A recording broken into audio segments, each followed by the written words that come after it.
Hi everyone, my name is Marielle and I am a 26-year-old eye cancer survivor. I was diagnosed with retinoblastoma when I was 2 years old and now I am 26 years old. And for today's video, I am going to answer some questions that I often get as a prosthetic eye user. Disclaimer, I'm not a medical professional or a professional researcher. The following information is based on my personal experience and personal research. So the first common question that I get is, does it hurt when I put on an artificial eye since you have observed that I take it off? And no, it does not hurt when I put on my prosthetic eye because I know how to do so properly. So notice that I said that I know how to properly put on my prosthetic eye, and I will make a video one day demonstrating how I put on my artificial eye. It's just for this video, I just want to emphasize that I remove my prosthetic eye every night because of how it is designed. But please know that not every prosthetic eye user actually removes their eye.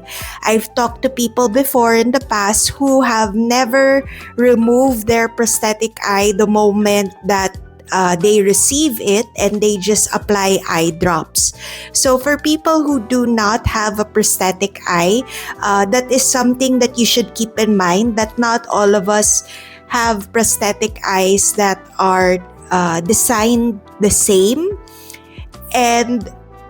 but rather I can give you at least two reasons why some or a lot of prosthetic eye users would have to remove their prosthetic eye. So the first reason is that if they receive a prosthetic eye when they were younger. So in my case, I received my first prosthetic eye when I was 2 years old. But as I grew, I eventually grew out of as well my prosthetic eye. So think of it almost like a shoe. Your shoe size changes as you grow up, right? So that's something similar to a prosthetic eye user who lost their eye when they were a child. So they don't exactly change it as often as a shoe size, because your shoe size could change after like 1 to 2 years. This one would take a few years to grow out of, but eventually we do grow out of it, and we have to change it. So that would entail removing the artificial eye in order to emplace it with a bigger size. And in my part 2 video of this topic, I will explain why exactly we grow out of it, or what is exactly behind our blind eye. The second reason why prosthetic eye users would have to remove their prosthetic eyes is if they need to polish their prosthetic eye. Now, I don't think I can confidently, or I should rather, compare polishing a prosthetic eye with polishing a shoe, because you polish a shoe in order for it to shine, right? But when you polish a prosthetic eye, it's actually so much more than that.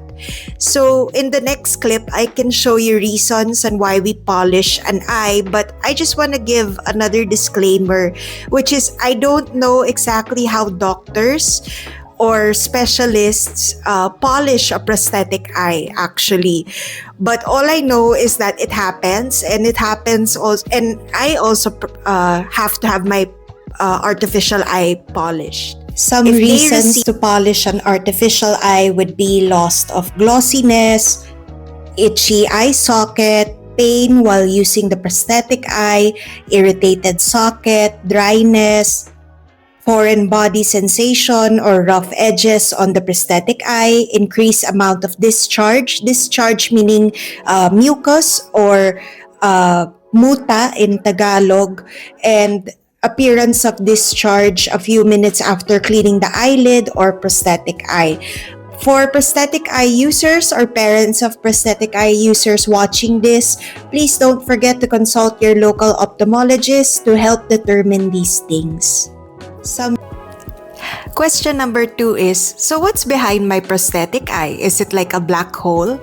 So, a lot of times people assume that behind my prosthetic eye is literally nothing. So, just to give you an idea, sometimes they think it's like this. It's See, I look like I'm in a horror movie, so it looks like it's a black hole.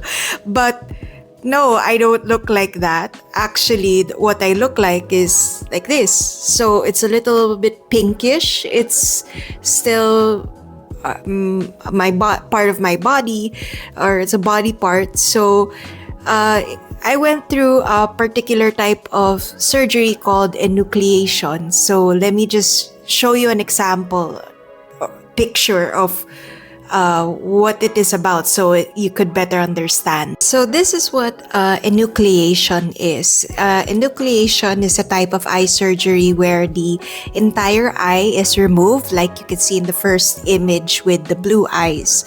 But you retain, as you could see here, muscles remain intact. So the muscles that are in charge of the eye movement is still present in this whatever's left from the surgery, and it is resewn into an artificial eye. So hence, as you can see, like here, this part that you can see, wait, let me just zoom in. Okay, so this part that you can see, that's actually the muscle that controls our eye movement. And that's the reason why my friends observed that my left eye, or my prosthetic eye, acts like my right eye, the one that's like a complete eye with pupil and all.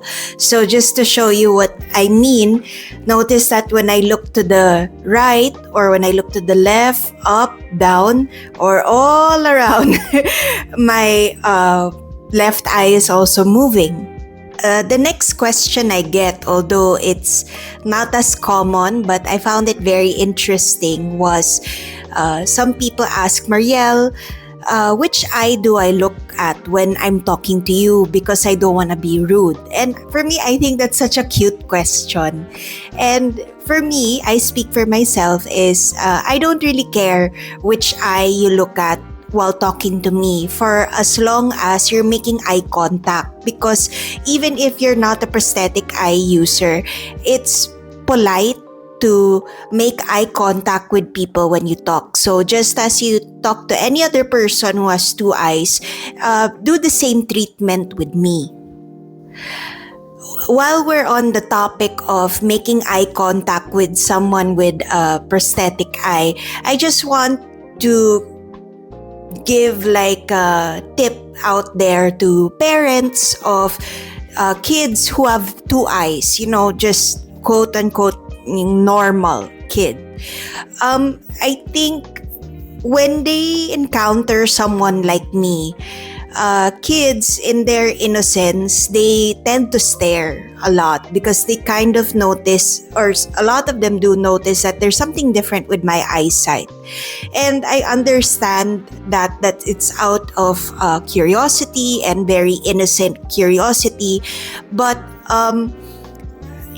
for me, personally, I would just advise parents out there to tell their kids to please do not stare at anyone or any person with disability unless you are talking to them, or if you want to learn more about the disability, you can approach the person and ask. But don't expect, just note, you also have to respect the disabled person if they don't want to tell you what happened to them and all. That's because I'm speaking from personal experience. You don't know the context of that disabled person. Some disabled people are very open and they can talk to you about it, like me, or explain to the child about it.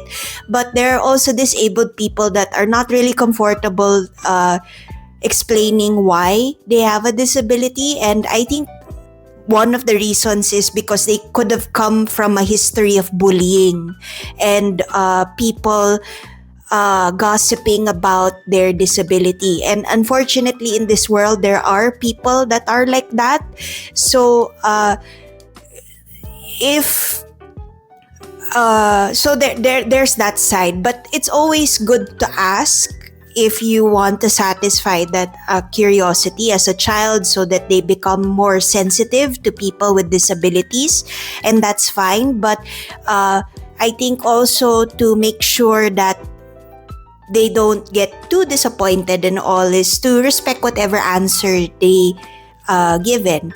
I'll give you a very good example of when it's very rude already to stare at someone who's like me with a prosthetic eye.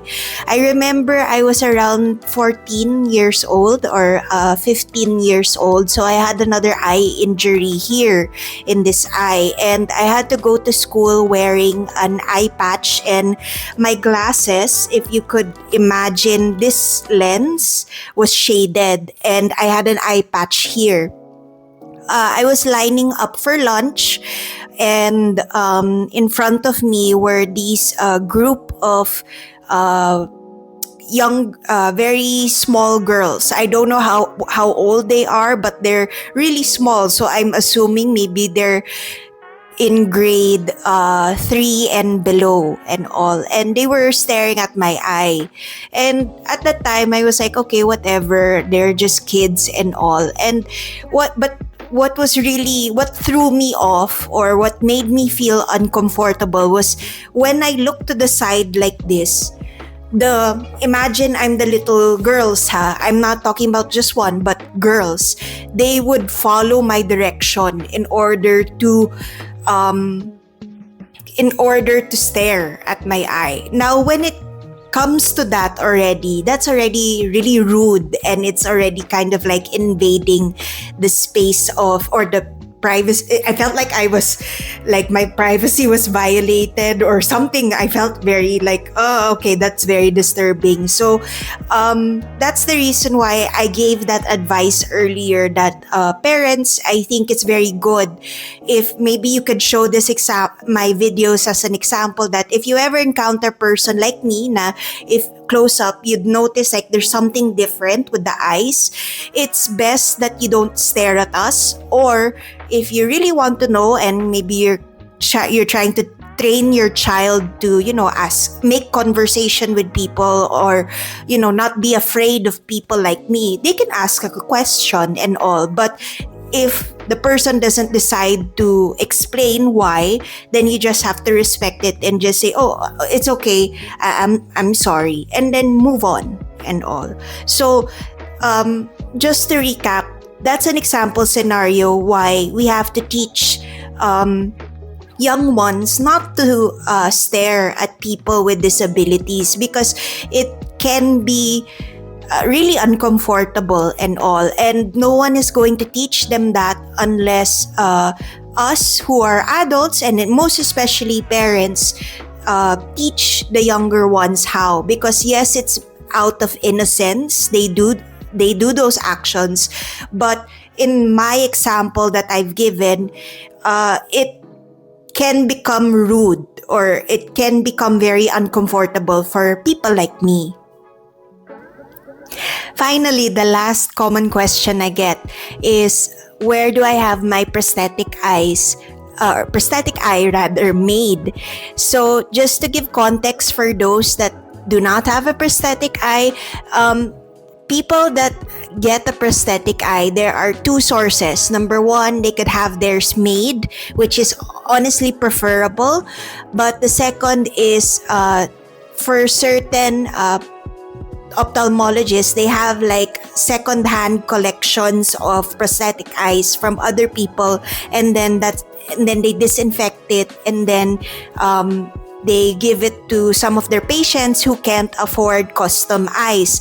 That's what I used to do when I was much younger, but now I'm very fortunate to have mine made. So this is the name of the business, Sakura Prosthetics Medical Services. But don't be fooled by the first name Sakura. This is actually a business that's based in Manila, Philippines. So you can follow their Facebook page. The one who owns the business and the one that actually makes the eye, I call him Mr. Koji, or now Tito Koji, because I've been with him as a prosthetic eye maker since 2016. So it's been like, yeah, I grew up with him for like the past 10 years. So he was the one that makes my prosthetic eyes. Really sweet. And his wife also is really sweet. So yeah, if you're a parent watching this and you're in the Philippines and you want to have a prosthetic eye made for your child, this is one of the places that I can recommend and guaranteed, as in like I'm a 10-year client, to the point that I call the maker my tito. So yeah, so yeah. Yeah, so thank you so much for watching. I know it's been quite some time since I posted, but thank you so much for your patience, and I hope to see you in my next upload. Please don't forget to follow me from all of my platforms. There's so many of them that I can't enumerate. So yeah, I hope you would like to follow me to learn more about people like me who have a prosthetic eye. And thank you for being here, and thank you for wanting to be educated, especially those of you that do not have a personal experience with prosthetic eye users. So thank you so much for watching.